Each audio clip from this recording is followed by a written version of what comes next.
Hello प्यारे बच्चों, कैसे हैं आप सब। आई होप सब बिल्कुल अच्छे हैं, स्वस्थ हैं, मस्त हैं, खूब सारी पढ़ाई कर रहे हैं, खूब सारा अपना ध्यान रख रहे हैं। तो बेटा मैं नीतू मान आपको फिर से वेलकम करती हूँ आपके अपने लर्निंग प्लेटफॉर्म पे जिसका नाम है एएस कैंपस। तो यस बेटा, आज मैं आपके लिए क्लास 8 साइंस का नया चैप्टर लेके आई हूँ जिसका नाम है chemical effects of electric current. जी हाँ बेटा, आज हम करंट के बारे में पढ़ने वाले हैं। आज हम इलेक्ट्रिसिटी, बिजली, तार, ये सब पढ़ने वाले हैं। ठीक है बेटा, तो बहुत मजा आएगा मेरे साथ। ध्यान लगा के पढ़ेंगे, कॉपी पेन साथ रखेंगे। चलिए बेटा, जल्दी से अपने चैप्टर को शुरू कर लेते हैं, chemical effects of electric current. Yes बेटा, सबसे पहले बात करते हैं कंडक्टर्स के बारे में। कंडक्टर्स क्या होते हैं, एक चीज पे ध्यान दीजिएगा, मैंने कंडक्टर बोला है, मैंने अभी गुड कंडक्टर नहीं बोला है। ठीक है, मैं गुड कंडक्टर भी बोलूंगी, लेकिन उससे पहले थोड़ा सा वेट करते हैं, मैं आपको समझाऊंगी कि यहाँ पे गुड क्यों लिखा हुआ है। सबसे पहले कंडक्टर की बात करते हैं बेटा। देखिए, अपने पास जो मटेरियल्स अवेलेबल हैं उनमें से कुछ ऐसे मटेरियल हैं जो अपने अंदर से इलेक्ट्रिक करंट को, या इलेक्ट्रिसिटी कह लो, एक ही बात है, उसको अपने अंदर से पास होने देते हैं। ठीक है, आई आपको बात समझ में। हम सबके घरों में बिजली आ रही है, हाँ आ रही है, हम सबको पता है। कैसे आ रही है ये भी हम सबको पता है, वायर्स के थ्रू आ रही है। बाहर वायर्स लगे हुए, कई बार अपने वायर्स टूट जाते हैं, कई बार मौसम खराब होता है, आंधी वगैरह आ जाते हैं तो वायर्स टूट जाते हैं, तो इलेक्ट्रिसिटी चली जाती है ना, स्पेशली मानसून के सीजन में। तो बेटा इतना हम सबको पता है कि उन वायर्स के थ्रू अपने घरों में इलेक्ट्रिसिटी आ रही है। इसका मतलब वो जो वायर्स हैं वो किसी ऐसे मटेरियल से बने हैं जो अपने अंदर से इलेक्ट्रिसिटी को पास होने दे रहा है। अगर वो वायर इलेक्ट्रिसिटी को पास नहीं होने देता तो अपने घरों तक इलेक्ट्रिसिटी फिर पहुंचती ही नहीं। यस और नो, है ना। तो बेटा ऐसा मटेरियल जो अपने अंदर से इलेक्ट्रिक करंट को या इलेक्ट्रिसिटी को पास होने दे, ऐसे मटेरियल को बेटा हम लोग कंडक्टर बोलते हैं। क्या बोलते हैं? कंडक्टर बोलते हैं। ठीक है, materials which allow electric current to pass through them are good conductors of electricity। ऐसे मटेरियल जो अपने अंदर से करंट को पास होने दें उनको हम क्या बोलते हैं? कंडक्टर बोलते हैं। एग्जाम्पल, मेटल है, ह्यूमन बॉडी है, ये सारे कंडक्टर होते हैं। जो वायर्स बनी होती है ना बेटा, जिनसे इलेक्ट्रिसिटी आ रही है, वो मेनली कॉपर या एल्यूमिनियम की बनी होती है। कॉपर और एल्यूमिनियम जो है ये बहुत अच्छे कंडक्टर होते हैं, ये अपने अंदर से इलेक्ट्रिक करंट को बहुत ईजीली पास होने देते हैं। ठीक है, तो जितने भी मेटल्स है, मेटल्स नॉन मेटल्स के बारे में आप थोड़ा सा आइडिया 7th क्लास में लेके आए हो, इनके बारे में और इन डिटेल आप हायर क्लासेस के अंदर पढ़ोगे। जितनी भी मेटल्स होती हैं बेटा वो अपने अंदर से इलेक्ट्रिक करंट को पास होने देती हैं, तो वो सारी क्या होती हैं? कंडक्टर होती हैं। ठीक है, ऐसी कोई भी चीज उसको हम क्या बोलते हैं? कंडक्टर बोलते हैं। तो सारी मेटल्स क्या होती हैं? कंडक्टर होती हैं। अपनी ह्यूमन बॉडी, अपना जो शरीर है, ये भी क्या होता है? ये भी एक कंडक्टर होता है। हम सबको शॉक लग जाता है ना, इलेक्ट्रिक शॉक। अगर गलती से हमारी बॉडी कहीं ऐसी जगह टच कर जाए जहाँ पे इलेक्ट्रिसिटी है या कोई खुली वायर है, अगर हमें वहाँ पे हमारा हाथ लग जाए या कुछ भी हमारी बॉडी वहाँ पर टच कर जाए तो हमको करंट लगता है ना। यस और नो? यस। तो वो क्यों लगा बेटा? क्योंकि अपनी जो बॉडी है ना, ये अपने अंदर से करंट को पास होने देती है, अलाउ करती है करंट को पास होना, तो इसलिए हमको करंट लग जाता है। ठीक है, आई बात समझ में। तो अपनी ह्यूमन बॉडी भी क्या है? एक कंडक्टर का एग्जाम्पल है। आई होप आपको यहां तक समझ आया होगा। आगे देखते हैं। अब है बेटा पुअर कंडक्टर। अब ये पुअर क्यों लिखा है ये भी मैं आपको बताऊंगी। पहले पुअर कंडक्टर को मैं एक और नाम दे देती हूँ, इंसुलेटर। जो इलेक्ट्रिसिटी को अपने अंदर से पास नहीं होने देते उनको बेटा इंसुलेटर बोलते हैं। क्या बोलते हैं हम उनको? इंसुलेटर। अब तुम कहोगे कि नहीं मैम, सामने तो पुअर कंडक्टर लिखा हुआ, आप इंसुलेटर बोले। अभी 1 मिनट के लिए इंसुलेटर बोलते हैं, फिर मैं तुमको बताऊंगी पुअर कंडक्टर क्यों लिखा हुआ है। अभी इंसुलेटर अगर वर्ड आपके सामने आ जाए तो आप लोगों ने ये नहीं सोचना कि ये क्या है। इंसुलेटर बेटा वो मटेरियल है जो अपने अंदर से करंट को पास नहीं होने देता, रोक लेता है। ठीक है, जैसे रबड़ है, प्लास्टिक है, वुड है, ये सारे के सारे इंसुलेटर होते हैं, ये करंट को पास नहीं होने देते।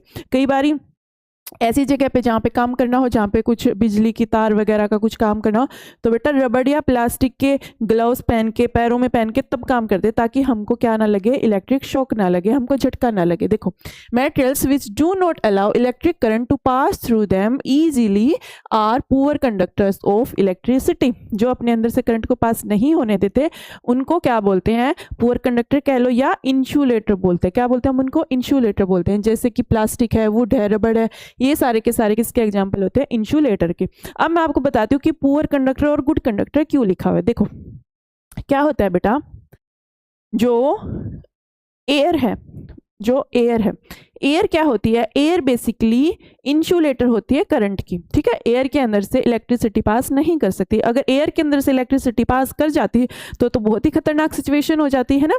तो एयर के अंदर से इलेक्ट्रिसिटी पास नहीं कर सकती, एयर जो है ना वो इंसुलेटर का काम करता है। लेकिन कुछ ऐसी सिचुएशंस क्रिएट हो जाती हैं बेटा, जैसे लाइटनिंग होती है, बारिश के बाद लाइटनिंग होती है ना, कई बार बारिश के मौसम में आसमान से नीचे जमीन पे क्या गिर जाते हैं, बिजली गिर जाती है, वही तो होती है लाइटनिंग, वो भी बेसिकली इलेक्ट्रिक करंट ही तो होता है। तो बेटा लाइटनिंग जब होती है तब तो एयर के अंदर से इलेक्ट्रिसिटी पास कर जाती है, तब तो ये चीज हो पा रही है। वैसे तो एयर को हम इंसुलेटर बोल रहे हैं कि एयर के अंदर से तो इलेक्ट्रिक करंट पास ही नहीं हो सकता, लेकिन जब लाइटनिंग होती है, लाइटनिंग का जो फिनोमिना है उसमें तो एयर के अंदर से इलेक्ट्रिक करंट पास हो क्या आ रहा है, ऊपर से नीचे तक इलेक्ट्रिक करंट जब नीचे गिरता है तो वो एयर के थ्रू ही तो पास हो क्या आ रहा है, तब एयर तो फिर कंडक्टर बन गई। तो क्या होता है बेटा, जितने भी अपने ये इंसुलेटर्स मैं बोल रही हूँ, कुछ एक ऐसी सिचुएशंस के अंदर मान के चलो हाई वोल्टेज का करंट आ जाए, तो बेटा कुछ ऐसी सिचुएशंस क्रिएट हो जाती हैं कि ये भी किसी खास सिचुएशन में करंट को अपने अंदर से पास करवा देते हैं। आई आपको बात समझ, मान लो ज्यादा वोल्टेज देती तो हो सकता है वुड के अंदर से भी करंट पास कर जाए। तो इसलिए बेटा इंसुलेटर वर्ड ना यूज करके हमने पुअर कंडक्टर और गुड कंडक्टर शब्द बोला है। गुड कंडक्टर का मतलब जो बहुत इजीली अपने अंदर से करंट को पास होने दे, और पुअर कंडक्टर, पुअर का मतलब खराब, ठीक है।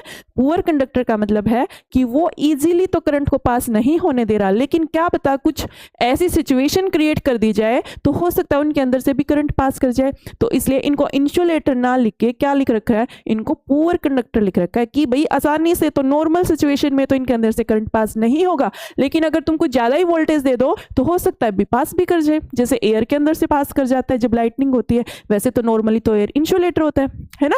तो इसलिए बेटा इंसुलेटर ना लिख के इनको क्या लिख रखा है, पुअर कंडक्टर लिख रखा है। अब आई तुमको बात समझ में कि उनको गुड क्यों बोला और इनको पुअर क्यों बोला, ठीक है, क्लियर है यहां तक। आगे चलते हैं। टेस्टर, यस बेटा, यस बेटा, देखिए टेस्टर क्या होता है। टेस्टर बेटा बेसिकली एक ऐसा सेटअप होता है जिससे हम किसी भी मटेरियल को चेक कर सकते हैं कि ये कंडक्टर गुड कंडक्टर है या ये पुअर कंडक्टर है। जैसे मान के चलो मेरे हाथ में ये पेन है, ये मार्कर है, ठीक है। अगर मुझे चेक करना है बेटा कि ये मेरा गुड कंडक्टर है या पुअर कंडक्टर है, मतलब इसमें से इलेक्ट्रिक करंट पास कर सकता है कि नहीं पास कर सकता, मुझे ये चेक करना है, तो मैं कैसे चेक करूं? इसको देख के तो मैं नहीं बता सकती, कुछ तो मुझे इस पे करना पड़ेगा, कुछ जादू मंत्र टोना टोटका तो मुझे इसके ऊपर करना पड़ेगा, तभी तो बता पाएंगे कि इसके अंदर से इलेक्ट्रिक करंट पास हो रहा है कि नहीं हो रहा। तो कैसे करें, कैसे करेंगे? उसके लिए बेटा टेस्टर को यूज करेंगे। किसको यूज करेंगे? टेस्टर को। अब ये टेस्टर होता है क्या?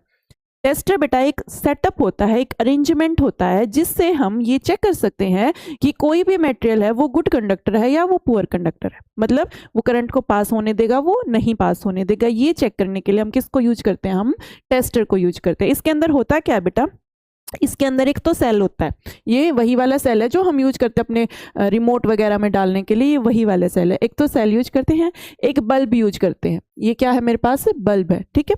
एक बल्ब को यूज करते हैं, और वायर्स यूज करते हैं जो इस सेल के दो एंड होते हैं ना, सेल के तुम सबने देखे हुए हैं, ठीक है। दो एंड होते हैं, दो सिरे होते हैं, उनको टर्मिनल बोलते हैं। इसके दोनों टर्मिनल से वायर के कनेक्शन करेंगे। देखो ये एक उधर गई हुई है, एक इधर आई हुई है, ठीक है। दोनों एंड से वायर्स को कनेक्ट करते हैं, ठीक है। ये होता है टेस्टर का सेटअप। अब एक वायर से तो बेटा बल्ब को कनेक्ट किया जाता है, और एक वायर से उस मटेरियल को कनेक्ट किया जाता है जिसको हमें चेक करना है कि भाई ये करंट को पास होने देगा कि नहीं पास होने देगा। इस तरीके का एक सेटअप बनाया जाता है, ठीक है, टू चेक ये जो मटेरियल है ये अपने अंदर से करंट को पास होने देगा कि नहीं पास होने देगा। ये मेरे पास एक स्क्रू ड्राइव है बेटा, और हम क्या कर रहे हैं, ये जो स्क्रू ड्राइव का आगे वाला हिस्सा होता है ना, जो मेटल का बना होता है, हम ये चेक करना चाहते हैं कि ये जो स्क्रू ड्राइव का आगे वाला हिस्सा है ये अपने अंदर से करंट को पास होने देगा कि नहीं पास होने देगा। तो कैसे चेक करें, क्या करें? तो टेस्टर का यूज करते हैं। टेस्टर बना दिया, सेल ले लिया, सेल के चारों तरफ वायर का कनेक्शन कर दिया, इधर वायर को बल्ब से जोड़ दिया, और इधर वाली वायर को हमने उस वाले हिस्से से जोड़ दिया जिसको कि हम चेक करना चाहते हैं, ठीक है, इस तरीके से। अब एक और बात जो तुमने ध्यान रखनी है बेटा, इलेक्ट्रिक करंट हमेशा क्लोज्ड लूप में बहता है, क्लोज्ड सर्किट होना चाहिए, क्लोज्ड सर्किट, ठीक है। अगर मैं, ये तुमको दिख रहा है, इस तरीके से क्लोज्ड सर्किट बन गया, इस तरीके से ये पूरा का पूरा बंद हो गया रास्ता। अगर इस रास्ते को कहीं से भी तुम खोल दोगे ना बेटा, कहीं से भी, मान लो यहाँ से तुमने तोड़ दिया तो फिर करंट फ्लो नहीं करेगा, या तुमने यहाँ से तोड़ दिया या तुमने यहाँ से तोड़ दिया, अगर तुमने उस बंद रास्ते को कहीं से भी ओपन कर दिया ना बेटा, तो फिर इलेक्ट्रिक करंट फ्लो नहीं करेगा। इलेक्ट्रिक करंट हमेशा क्लोज्ड सर्किट में फ्लो करता है। ये तुम हायर क्लासेस के अंदर पढ़ोगे इन चीज़ों के बारे में कि जैसे करंट है ना वो फ्लो कैसे करता है। जो सॉलिड मटेरियल होते हैं बेटा उनके अंदर करंट फ्लो करता है due to flow of electrons, ठीक है। इलेक्ट्रॉन्स की वजह से जो मेटल्स हैं उनके अंदर करंट कैसे फ्लो कर जाता है, इलेक्ट्रॉन्स की वजह से, ठीक है। उनके पास फ्री इलेक्ट्रॉन्स होते हैं, ये फ्री इलेक्ट्रॉन्स मूव करते हैं बेटा, और इनके मूवमेंट की वजह से इलेक्ट्रिक करंट फ्लो करता है, ठीक है। इन चीज़ों के बारे में तुम हायर क्लासेस के अंदर डिटेल से पढ़ोगे। इलेक्ट्रॉन्स के फ्लो की वजह से सॉलिड्स के अंदर क्या होता है, करंट फ्लो होता है, ठीक है। अब बेटा ये पूरा का पूरा रास्ता क्या होना चाहिए, बंद होना चाहिए। अगर रास्ता कहीं से भी खुल गया तो फिर करंट फ्लो नहीं करेगा। आई आपको बात समझ में। तो सेल का एक टर्मिनल मटेरियल, जिस मटेरियल को चेक करना चाहते हो उससे कनेक्ट कर दिया, दूसरा बल्ब से कनेक्ट कर दिया। अब रास्ते को तो बंद करना है तो इस वायर को फिर फर्दर इसके दूसरे एंड यहाँ से हम लोग क्या कर देंगे, कनेक्ट कर देंगे। तो इस तरीके से हमने पूरा का पूरा क्या बना दिया, क्लोज्ड सर्किट बना दिया। अब आगे की बात, ये जो सेल होता है बेटा इसके अंदर केमिकल एनर्जी स्टोर होती है। क्या स्टोर होती है इसके अंदर, केमिकल एनर्जी। ये क्या करता है, उस केमिकल एनर्जी को इलेक्ट्रिकल एनर्जी के अंदर कन्वर्ट कर देता है। क्योंकि हम सब ने एक बात सीख रखी है, energy can neither be created nor be destroyed. सीखा था ना हमने, law of conservation of energy. Energy को ना तो पैदा कर सकते ना ही खत्म कर सकते, लेकिन उसकी फॉर्म को चेंज कर सकते हैं, ठीक है। तो ये जो सेल होते हैं बेटा, इलेक्ट्रिक सेल, इनके अंदर केमिकल एनर्जी स्टोर होती है। तो ये उस केमिकल एनर्जी को कन्वर्ट कर देते हैं इलेक्ट्रिकल एनर्जी के अंदर, ठीक है। कैसे करते हैं, क्या स्टोर होता है, इन चीज़ों के बारे में तुम 11th-12th क्लास के अंदर डिटेल के अंदर पढ़ोगे। अभी तुमको वो जानने की ज़रूरत नहीं है। तो बेटा अब ये बल्ब कब जलेगा, ये बल्ब कब जलेगा, ये बल्ब तब जलेगा बेटा जब यहाँ से करंट पास करके जाएगा। अगर इस मटेरियल ने करंट को पास नहीं होने दिया तो बेटा फिर ये बल्ब नहीं जलेगा। मतलब ये जो इसका फ्रंट वाला हिस्सा है स्क्रू ड्राइव का, अगर तो ये गुड कंडक्टर है, अगर तो इसके अंदर से करंट पास कर गया तो अपना बल्ब जल जाएगा। अगर तो ये पुअर कंडक्टर है, बैड कंडक्टर है, इसने अपने अंदर से करंट को पास नहीं होने दिया तो अपना बल्ब नहीं जलेगा। यही होगा कि नहीं होगा, यस यही होगा, ठीक है। तो इस तरीके से बेटा हम किसी भी मटेरियल का चेक कर सकते हैं। ऐसा सेटअप लगाएंगे, एक सेल लेंगे, एक बल्ब लेंगे, वायर से कनेक्शंस बना देंगे और वायर्स को उस मटेरियल से कनेक्ट कर देंगे जिसको हम लोग चेक करना चाहते हैं। तो अगर तो वो मटेरियल अलाउ करेगा करंट को फ्लो करना तो अपना बल्ब जल जाएगा, अगर वो मटेरियल अलाउ नहीं करेगा तो अपना बल्ब नहीं जलेगा। इतनी सी सिंपल सी बात है बेटा ये, ठीक है। तो ये होता है एक टेस्टर। अब होता क्या है बेटा, यहाँ पे देखो ये जो स्क्रू ड्राइव का आगे वाला हिस्सा है ना, ये मेटल का बना होता है। किसका, मेटल का।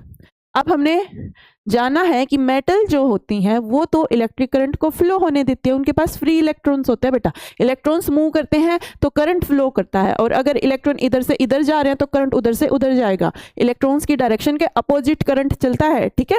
अभी तुम सिर्फ इतना ही जानो, ये इनके बारे में डिटेल में आप आगे जानेंगे, ठीक है। ये मेटल है। अब ये मेटल है बेटा तो ये करंट को पास होने देगी, अगर करंट को पास होने देगी तो मेरा बल्ब क्या कर जाएगा, ग्लो कर जाएगा। अब अगर इसी कनेक्शन को मैं कुछ इस तरीके से कर दूं, देखो ये जो वायर थी, इस वायर को यहां से हटा के मैं इस वायर को यहां पे अटैच कर दूं, और ये जो दूसरी वायर है इसको भी मैं यहां से हटा के यहां पे अटैच कर दूं। ये वाले कनेक्शंस मैंने दिए काट, ये यहां से काट दिया, ये यहां से काट दिया। अब कनेक्शन मैंने कहां पे कर दिया, यहाँ पे पीछे वाले हिस्से पे। पीछे वाला जो हिस्सा होता है बेटा ये मेनली प्लास्टिक का बना होता है, ठीक है। पीछे वाले हिस्से पे मैंने कनेक्शन कर दिया। अब आगे वाला हिस्सा मैंने छोड़ दिया, इससे अब कनेक्शन नहीं है। अब दोनों की दोनों वायर्स का कनेक्शन कहाँ है, यहाँ पे है। अब क्या होगा, अब ये बल्ब ग्लो नहीं करेगा बेटा। क्यों नहीं करेगा, क्योंकि ये प्लास्टिक है, और प्लास्टिक क्या होता है, प्लास्टिक तो पुअर कंडक्टर होता है, ये तो अपने अंदर से करंट को जाने ही नहीं देगा। अब अगर ये करंट को जाने नहीं देगा तो बल्ब कैसे जलेगा, हमारा सर्किट ही कंप्लीट नहीं हुआ भाई, यहाँ आके रुक गया, यहाँ आके अपना पाथ रुक गया। क्यों रुक गया, क्योंकि ये आगे इसमें से करंट को पास नहीं होने दे रहा, तो बल्ब भी नहीं जलेगा, ठीक है। ये होता है टेस्टर। आई होप आपको समझ आया होगा। आगे देखते हैं। अच्छा एक बार इसको और पढ़ लेते बेटा, यहाँ पे क्या लिखा हुआ है, to test whether a particular material allows the electric current to pass through it or not। वही वाली बात है, टेस्टर को किस लिए यूज करते हैं? ये टेस्ट करने के लिए कि कोई भी पार्टिकुलर मटेरियल है वो अपने अंदर से करंट को पास होने देगा कि नहीं होने देगा। We have used our tester to test materials which were in solid state. हाँ, ये हमने सॉलिड स्टेट में थे, अपना जो स्क्रू ड्राइव था, तो ऐसे मटेरियल्स के ऊपर हमने अभी अपना टेस्टर लगा के देख लिया। ठीक है, आगे चलते हैं।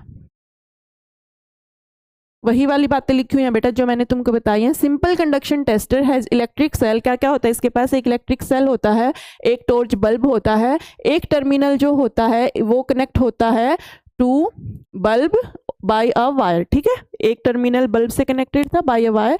Other terminal of the cell and bulb have wires which can be brought in contact with materials to test whether they are good और पुअर कंडक्टर ऑफ इलेक्ट्रिसिटी। ये वही वाली बात है बेटा जो मैंने तुमको बताई है कि एक सिरा बल्ब से, दूसरा टर्मिनल बल्ब, एक वायर बल्ब की तरफ से और एक वायर सेल की तरफ से, उस मटेरियल से कनेक्ट कर दो जिसको तुमने चेक करना है। ठीक है, अगर मटेरियल तुम्हारा गुड कंडक्टर है तो तुम्हारा बल्ब ग्लो कर जाएगा, अगर मटेरियल तुम्हारा पुअर कंडक्टर है तो तुम्हारा बल्ब ग्लो नहीं करेगा। तो इस तरीके से तुम टेस्टर को यूज करके किसी भी मटेरियल में चेक कर सकते हो कि ये भाई गुड कंडक्टर है या ये पुअर कंडक्टर है, ये करंट को पास होने देगा कि नहीं होने देगा। अगर तुम्हारा बल्ब जल जाता है तो करंट पास हो रहा है, अगर बल्ब नहीं जलता तो करंट पास नहीं हो रहा है। ठीक है, then instead of a torch bulb and LED can be used in the circuit. देखो क्या होता है बेटा, कई बारी बहुत वीक करंट पास हो जाता है, कई बारी वीक करंट पास हो जाता है। करंट तो पास हो रहा है, अपना जो मटेरियल है जिसको हम चेक कर रहे हैं उसके अंदर से करंट तो पास हो रहा है, लेकिन ज़्यादा नहीं पास हो रहा, कम करंट पास हो रहा है। अब कम अगर करंट पास हो रहा है बेटा तो अपना बल्ब ग्लो नहीं करेगा। बल्ब ग्लो कैसे करता है? तुम 7th क्लास में पढ़ के आए, this is heating effect of electric current. जो अपना करंट होता है उसके पास क्या होता है? हीटिंग इफेक्ट होता है। तो जब करंट पास करता है बेटा बल्ब के अंदर से, तो जो बल्ब का फिलामेंट है वो गर्म होता है, और वो गर्म होकर क्या करना शुरू कर देता है? ग्लो करना शुरू कर देता है। अब अगर सफिशिएंट करंट ही नहीं जाएगा बल्ब के पास तो बेटा उसका फिलामेंट इतना गर्म ही नहीं होगा कि वो ग्लो कर पाए। कई बारी कोई मटेरियल ऐसे होते हैं जिनमें से वीक करंट पास कर रहा है। अब करंट तो पास कर रहा है लेकिन कम है, और इतना कम है बेटा कि बल्ब ग्लो नहीं कर पा रहा, इतना हीटिंग इफेक्ट ही नहीं आ रहा। अब उस सिचुएशन में क्या किया जाए? उस सिचुएशन में बेटा एक तो एलईडी को यूज कर सकते हैं। एलईडी क्या होते हैं? अपने घरों में आजकल एलईडी तो लगे होते हैं। आजकल ज़्यादातर हम जो यूज कर रहे हैं बेटा, हम एलईडी तो यूज कर रहे हैं। क्यों यूज कर रहे हैं? क्योंकि एक तो ये कम करंट लेता है, कम वीक करंट में भी ये क्या कर जाता है? ग्लो कर जाता है। वीक करंट में फिर बेटा हमारा इलेक्ट्रिसिटी का बिल भी कम आता है, हमारे लिए कन्वीनियंट है। ठीक है, तो जो एलईडी होता है, लाइट एमिटिंग डायोड, ये क्या होता है? It can be used in the circuit, it glows even when weak current flow in the circuit. अगर सर्किट में वीक करंट भी है ना तो ये उसको भी डिटेक्ट कर लेता है। ठीक है, एलईडी अपना तब भी जल जाएगा। अब एक और तरीका है बेटा, या तो तुम एलईडी को यूज कर लो या फिर इसका एक और तरीका भी है। Sometimes current flowing through the circuit may be too weak, the filament of the bulb may not get sufficiently heated to make it glow। ये वही वाली बात है कि कम करंट आता है, अपना बल्ब का फिलामेंट इतना हीट नहीं होता कि वो ग्लो कर पाए, तो उस केस में तुम एलईडी को यूज कर सकते हो। ये यहाँ पे इन्होंने एलईडी यूज कर रखी है। ठीक है, ये एलईडी का एग्जाम्पल है। अब देखो एक तरीका और भी है। तुम 7th क्लास में पढ़ के आए थे बेटा, जो इलेक्ट्रिक करंट है उसके 2 इफेक्ट तुम पढ़ के आए थे। One is heating effect of electric current, जिससे हम अपना बल्ब जलाते हैं, और सेकंड क्या है? Magnetic effect. मैग्नेटिक इफेक्ट से क्या होता था बेटा?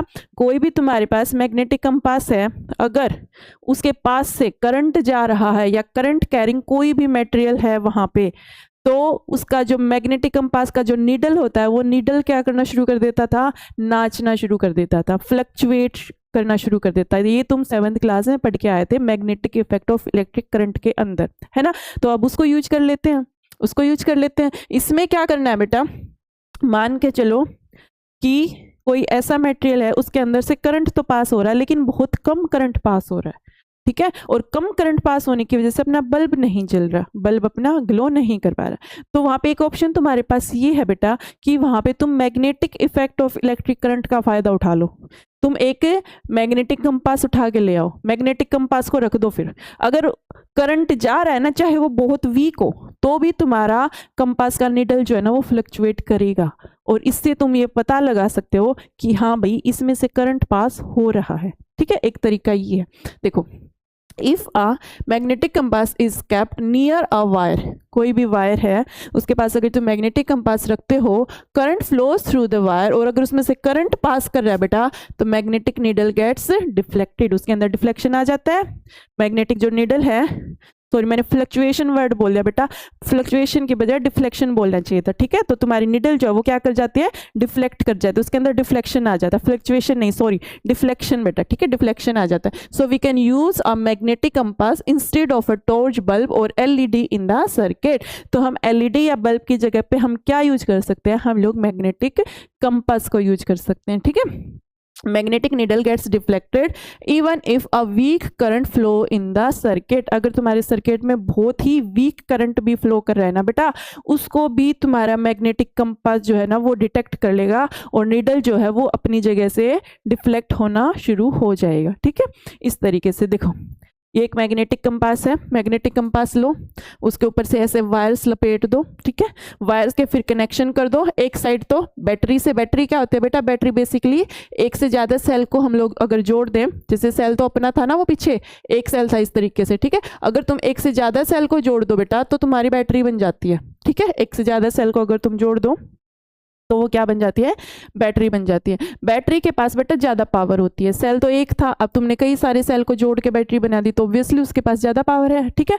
तो ये होती है बैटरी। इसमें बेटा दो एंड दिखाते हैं, एक जो बड़ा ऐसे इस तरीके से, ये जो बड़ा डंडा होता है ना ये होता है पॉजिटिव टर्मिनल, कौन सा टर्मिनल है ये, पॉजिटिव, और जो छोटा होता है ना ये होता है नेगेटिव टर्मिनल, ठीक है। तो कभी भी बैटरी जब तुम बनाते हो, तुम इस तरीके से अगर डायग्राम पे दिखा रहे हो बैटरी को, बेसिकली बैटरी क्या है कि 2 3 4 सेल को तुमने, एक से ज्यादा सेल को तुमने जोड़ दिया है, तो उसको बेटा इस तरीके से दिखाया जाता है, ऐसे बड़ा छोटा बड़ा छोटा बड़ा छोटा, इस तरीके से। बड़ा जो होता है वो होता है पॉजिटिव टर्मिनल, और जो छोटा होता है वो क्या होता है, नेगेटिव टर्मिनल, इस तरीके से होते हैं, ठीक है। तो बेटा वही एक साइड बैटरी, यहाँ से करंट आएगा, ठीक है, एक साइड हमने क्या लगा दी, कंपास लगा दी, जैसे टेस्टर में लगाया था ना, सेम वही वाला सेटअप है। और यहाँ पे हमने क्या, इस बार हमने लिक्विड ले रखा है, सॉलिड की जगह यहाँ पे क्या है, लिक्विड भी, तुम सॉलिड भी ले सकते हो, ठीक है। सॉलिड में से अभी अगर करंट पास कर रहा है उसको भी डिटेक्ट करेगा अपना कंपास, यहाँ पे लिक्विड ले रखा है, लिक्विड में से भी तुम चेक कर सकते हो कि भाई अपना कंपास जो है ना उसका नीडल जो है वो डिफ्लेक्ट करेगा या नहीं करेगा, मतलब लिक्विड भी जो है ना वो अपने अंदर से करंट को पास होने देगा कि नहीं होने देगा, ये भी तुम लोग ऐसे चेक कर सकते हो। अब बेटा अपना सर्किट कंप्लीट हो गया, ठीक है। अब अगर ये लिक्विड जो है, अगर ये लिक्विड अपने अंदर से करंट को फ्लो होने देगा तो क्या होगा, अपना जो कंपास है वो क्या कर जाएगा, वो डिफ्लेक्ट कर जाएगा, उसका नीडल डिफ्लेक्ट कर जाएगा। और अगर ये लिक्विड अपने अंदर से करंट को फ्लो नहीं होने देगा तो फिर अपना जो नीडल है बेटा वो डिफ्लेक्ट नहीं करेगा। तो इस तरीके से हम पता कर सकते हैं कि ये जो अपना लिक्विड है ये एक गुड कंडक्टर है या फिर ये एक पुअर कंडक्टर है। अलग अलग लिक्विड्स अलग अलग तरीके से बिहेव करते हैं, कुछ लिक्विड कंडक्टर होते हैं, कुछ लिक्विड पुअर कंडक्टर होते हैं, कुछ गुड कंडक्टर होते हैं, ठीक है। तो वो डिपेंड करेगा, वो मैं आपको आगे बताऊंगी कि कोई भी लिक्विड है वो कैसे करंट को अपने अंदर से फ्लो होने देता है। तो इस तरीके से बेटा मैग्नेटिक कंपास को यूज करके भी हम लोग क्या कर सकते हैं, किसी भी मटेरियल को चेक कर सकते हैं whether it is a good conductor और it is a poor conductor, ठीक है। चलिए आगे देखते हैं। ये टेबल है, इसको मैं पहले तुमको लिक्विड्स के बारे में बताती हूँ, उसके बाद इस टेबल को करेंगे। देखिए बेटा अब लिक्विड्स की बात करते हैं। जो सॉलिड होते हैं बेटा, सॉलिड्स के अंदर जो इलेक्ट्रिक करंट फ्लो करता है वो फ्लो करता है due to flow of electrons. Electrons के फ्लो की वजह से सॉलिड्स के अंदर करंट फ्लो करता है। लिक्विड्स के अंदर की कहानी थोड़ी सी अलग है। लिक्विड्स के अंदर क्या होता है बेटा, लिक्विड्स के अंदर आयंस का फ्लो होता है। किसका फ्लो होता है, आयंस का, ठीक है। आयंस पता है आप लोगों को, ठीक है, दो टाइप के होते हैं, एक कैटायन और एक एनायन, ठीक है। कैटायन कौन से होते हैं, पॉजिटिवली चार्ज्ड, और एनायन कौन से होते हैं, नेगेटिवली चार्ज। इनको हम क्या बोलते हैं, इनको हम आयंस बोलते हैं बेटा, ठीक है। तो लिक्विड्स के अंदर जब करंट फ्लो करता है बेटा तो वो फ्लो करता है due to flow of ions. Ions के फ्लो के कारण लिक्विड्स के अंदर करंट फ्लो करता है, ठीक है। सॉलिड्स के अंदर इलेक्ट्रॉन्स का फ्लो होता है, लिक्विड्स के अंदर आयंस का फ्लो होता है। अब बेटा अब कौन सा लिक्विड है जो करंट को फ्लो करेगा, फ्लो होने देगा, और कौन सा लिक्विड है जो अपने अंदर से करंट को फ्लो नहीं होने देगा। जिस लिक्विड के पास आयंस होंगे, जिस लिक्विड के पास क्या होंगे, आयंस होंगे, जिसके पास आयंस होंगे बेटा वो तो फिर करंट को फ्लो होने देगा, क्योंकि in liquids current is flowing due to flow of ions. अब अगर किसी के पास आयंस हैं तो वो तो फ्लो होने देगा। अब अगर किसी के पास आयंस ही नहीं है तो फिर वो करंट को कैसे फ्लो होने देगा, आई आपको बात समझ में? करंट ही फ्लो आयंस की वजह से हो रहा है। अगर किसी के पास वो ही नहीं है तो करंट कैसे फ्लो होगा? अब अगर किसी पर्टिकुलर लिक्विड के पास आयंस प्रेजेंट हैं तो वो गुड कंडक्टर है, अगर किसी के पास आयंस प्रेजेंट नहीं है तो फिर वो क्या है बेटा, वो एक पुअर कंडक्टर है। ठीक है, इस तरीके से अब हम क्या करने वाले हैं, लिक्विड्स को चेक करने वाले हैं कि ये वाला लिक्विड गुड कंडक्टर है, ये वाला लिक्विड पुअर कंडक्टर है, इस लिक्विड के पास आयंस है इसलिए ये गुड कंडक्टर है, इस लिक्विड के पास आयंस नहीं है इसलिए ये क्या है, एक पुअर कंडक्टर है। आई आपको बात समझ में?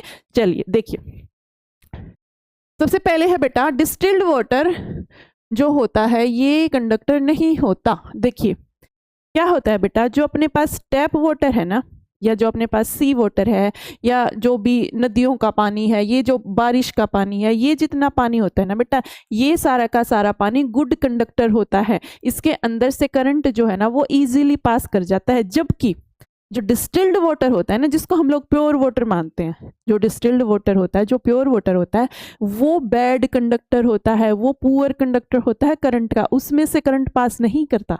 क्या कारण है भाई? कारण तुम लोगों को अब पता है। क्या पता है? जो इम्प्योर वाटर होता है बेटा उसके अंदर कुछ ना कुछ सोल्ट्स प्रेजेंट होते हैं। क्या प्रेजेंट होते हैं? सोल्ट्स प्रेजेंट होते हैं। यस बेटा, तो जो इम्प्योर वाटर होता है उसके अंदर बेटा कुछ ना कुछ सोल्ट्स मिनरल्स होते हैं। ठीक है, जो अपना सी वाटर होता है उसके अंदर बहुत सारे सोल्ट्स होते हैं, उसके अंदर डिजोल्व होते हैं। ठीक है, जो अपना टैप वाटर होता है उसके अंदर भी कुछ मिनरल सोल्ट्स उसके अंदर घुले हुए होते हैं। जो अपना रेन वाटर होता है उसके अंदर भी कुछ ना कुछ सोल्ट्स मिनरल्स घुले हुए होते हैं।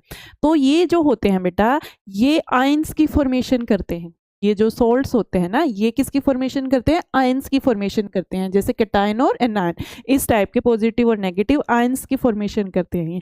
अब ये अगर आयंस बना रहे हैं तो ये आयंस फिर क्या करेंगे? ये करंट को कैरी करेंगे। ठीक है, आयंस अगर हैं तो वो फिर उनके मूवमेंट से फिर क्या होता है? करंट फ्लो करता है।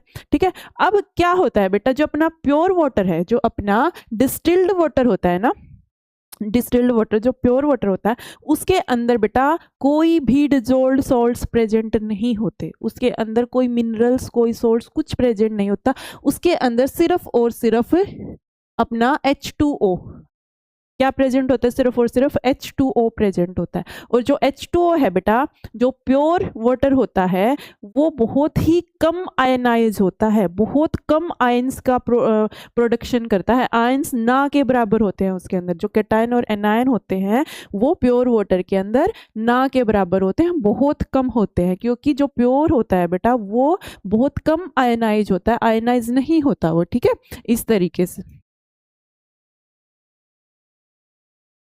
इस तरीके से। ठीक है, ये इक्विलिब्रियम के अंदर होता है। ये चीजें अभी तुम्हारी समझ में नहीं आएंगी, बट कोई बात नहीं, तुम ये समझो कि जो प्योर वाटर होता है उसके अंदर कोई भी डिजोल्व सोल्ट्स प्रेजेंट नहीं होते, और वो अगर प्रेजेंट नहीं होते तो उनके पास आयंस प्रेजेंट नहीं होते। जो प्योर वाटर होता है उसके अंदर आयंस प्रेजेंट ना होने के कारण जो प्योर वाटर है बेटा वो फिर अपने अंदर से इलेक्ट्रिसिटी को फ्लो नहीं होने देता। बजाय जो इम्प्योर वाटर है या जो सी वाटर है उसके पास आयंस हैं, उनके पास क्या है? सोल्ट्स हैं। और सोल्ट्स किसकी फॉर्मेशन करते हैं? सोल्ट्स बेटा इन आयंस की फॉर्मेशन करते हैं। जैसे मान के चलो सी वाटर है, सी वाटर के अंदर अपना क्या होता है? NaCl होता है, तुम सबको पता है। NaCl इज अपना टेबल सॉल्ट ना, कहाँ से आता है? समुद्र के पानी में घुला हुआ है। ठीक है, तो ये NaCl बेटा फिर किसकी फॉर्मेशन करता है? यहाँ लिख रही हूं मैं, NaCl फॉर्मेशन करता है Na पॉजिटिव और Cl नेगेटिव की। Na positive is cation, Cl negative is anion. तो ये क्या बन गया, क्या बना दिया इसने? आयंस बना दिए। अभी आयंस फर्दर क्या करेंगे? ये करंट के फ्लो को उसको सपोर्ट करेंगे। ठीक है, ये करंट को फ्लो होने देंगे। आई आपको बात समझ में? क्योंकि आयंस प्रेजेंट है। तो ये कारण होता है बेटा कि प्योर वाटर जो है ना वो बैड कंडक्टर होता है, जबकि जो इम्प्योर वाटर होता है या जो टैप वाटर होता है या जो सी वाटर होता है या जो रेन वाटर होता है वो इलेक्ट्रिसिटी का बहुत अच्छा कंडक्टर होता है। ठीक है, आई बात समझ में? तो इस तरीके से होता है। देखिए अब देखते हैं यहाँ इसने क्या लिख रखा है। Yes, distilled water is pure water H2O with no dissolve salts. ठीक है, इसके अंदर कोई भी डिजोल्व सॉल्ट्स नहीं होते। It is very few ions, H positive और OH नेगेटिव बहुत कम होते हैं बेटा, almost negligible. So it does not conduct electricity, इसलिए इलेक्ट्रिसिटी को कंडक्ट नहीं करता। But what happens if we add a little salt?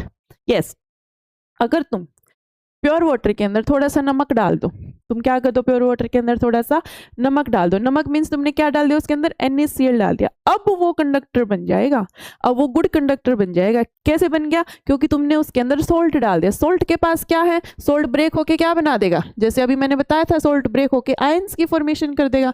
अब ये आयंस क्या करेंगे बेटा, ये करंट को कैरी करेंगे। ठीक है, आयंस बन गए ना, अब आयंस के फ्लो से करंट फ्लो करेगा। तो कॉमन सोल्ट अगर तुमने डाल दिया तो ये Na पॉजिटिव और Cl नेगेटिव में टूट गया। These ions carry electric current through the liquid, the bulb will now glow. अगर तुमने पानी लेके दोबारा से सेटिंग बना दी, वही टेस्टर वाली, तुमने बैटरी लगा दी, बल्ब लगा दिया और लिक्विड तुम चेक करने के लिए लगा दिया, ठीक है, उसके अंदर कनेक्शन कर दिया। अगर प्योर वाटर लिया है तो बल्ब नहीं जलेगा, और अगर उसके अंदर नमक डाल दिया बेटा तो अब तुम्हारा बल्ब जल जाएगा। कैसे जल गया? क्योंकि जैसे ही तुमने सोल्ट डाला, सोल्ट डालती उसके पास आयंस आ गए, आयंस की मूवमेंट से फिर करंट फ्लो कर गया।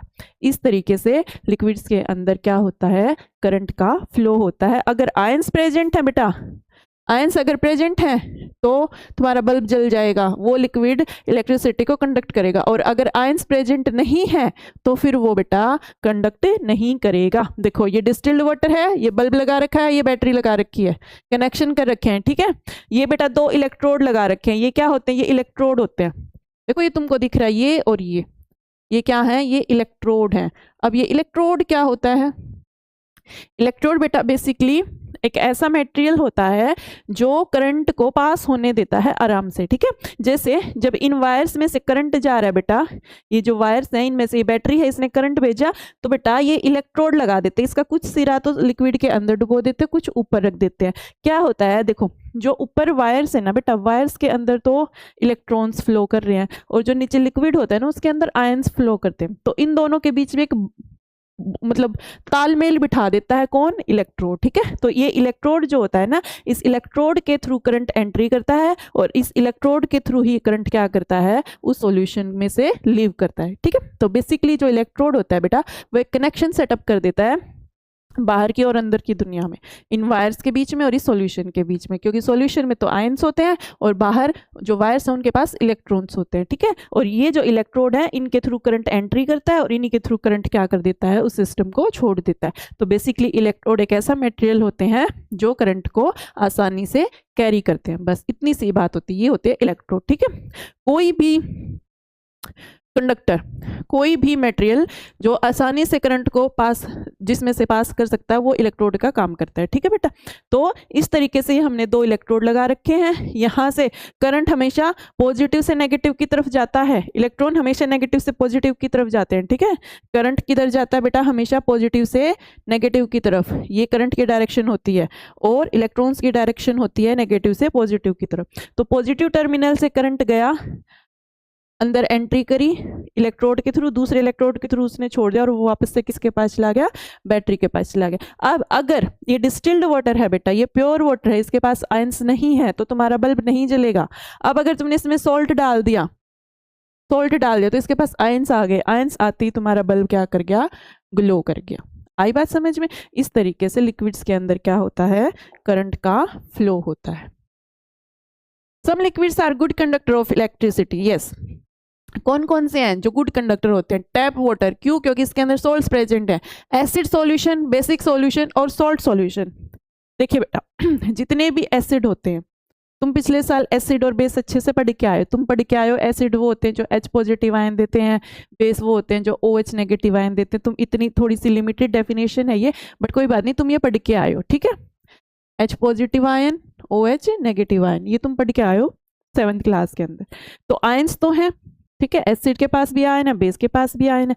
आयन है तो करंट को भी फ्लो करवा देंगे कि नहीं करवा देंगे, यस। और सोल्ट्स के पास तो बेटा आयंस होते ही है, इसके पास तो कैटायन भी होता है और इसके पास तो एनायन भी होता है, जैसे NaCl है, जैसे अपने पास KCl है, एनायन भी है, कैटायन भी है। तो सोल्ट्स के पास भी आयंस हैं, एसिड्स के पास भी आयंस हैं, बेसिस के पास भी आयंस हैं, टैप वाटर के पास भी आयंस हैं, सोल्ट्स हैं उसके पास। तो बेटा जितने भी ये होते हैं इन सब के पास आयंस हैं, और आयंस हैं तो ये सारे के सारे क्या हैं, गुड कंडक्टर हैं। लेकिन पुअर कंडक्टर भी हैं। कौन कौन से? डिस्टिल्ड वाटर है, अभी हमने डिस्कस करा, इसके पास आयंस नहीं होते। शुगर का सॉल्यूशन है, उसके पास बेटा आयंस नहीं होते। जो शुगर का मॉलिक्यूल होता है, अगर तुम उसको पानी में डालो तो वो आयंस के अंदर नहीं टूटता, वो वैसे ही रहता है, ठीक है। अल्कोहल का जो सॉल्यूशन होता है वो भी आयंस के अंदर ब्रेक डाउन उसका भी नहीं होता। तो बेटा जो अल्कोहल, शुगर, डिस्टिल्ड वाटर ये जो होते हैं ना, ये आयंस की फॉर्मेशन नहीं करते। तो इसलिए ये क्या होते हैं बेटा, ये पुअर कंडक्टर होते हैं।